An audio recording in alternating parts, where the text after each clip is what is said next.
And now, Effective Communication with Phil Zeller, CEO, Dale Carnegie, Southwest Michigan.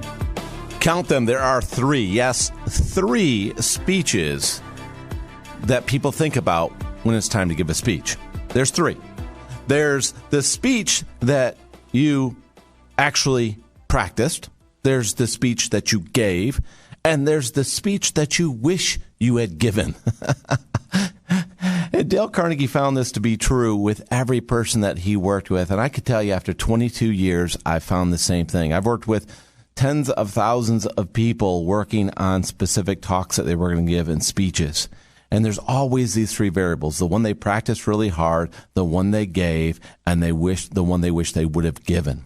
So it's amazing when I find somebody right from the get-go who's learned this lesson, and they walk into our classroom or into a room with me and they share with me, this is what I want.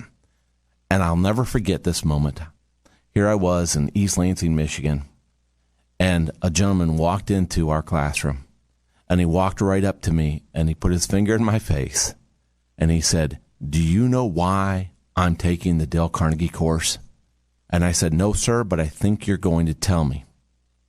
He said, "My name's Hank, and I'm 84 years old, and I'm here because I get lost when I go into my backyard. I get lost when I go in the woods behind the yard, and then my wife has to call the authorities to come get me." And I, of course, looked perplexed. I'm thinking, what do you, Hank, tell me. Tell me about this. What are you telling me here? He's like, "You need to teach me something. You need to teach me something because I don't have much time." And I said, "Hank, what do you want to learn?" Hank said, "I've had 3 strokes.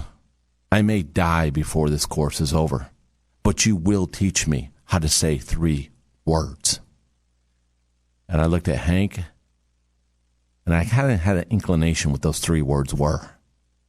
But as I listened to Hank, he said, "I've never been able to say those to my wife in all the years we've been married.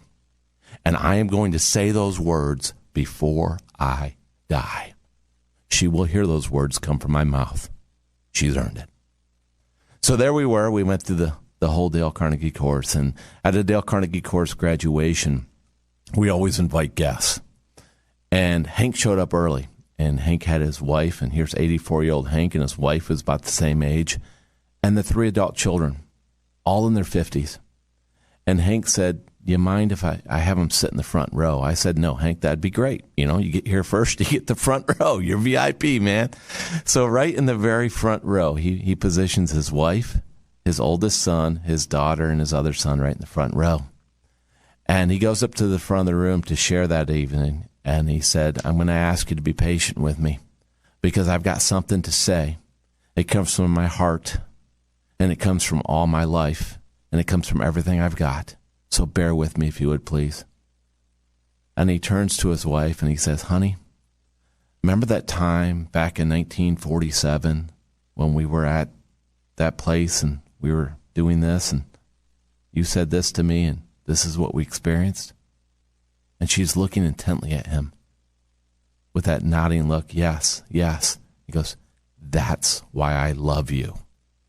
Oh, man. She starts crying. The kids their eyes are welling up. Then he turns to his son, his oldest son. He goes, "Remember that time in 1972 when we did this together?" He said, "Son, that's why I love you." Now the tears are coming down more. And then he goes to his daughter and says, "Remember that time in 1977 when we did this and we had this experience and we connected on this? And I love you." Oh, man. And then he went to his youngest son and did the same thing. And there was not a dry eye in the room. Why?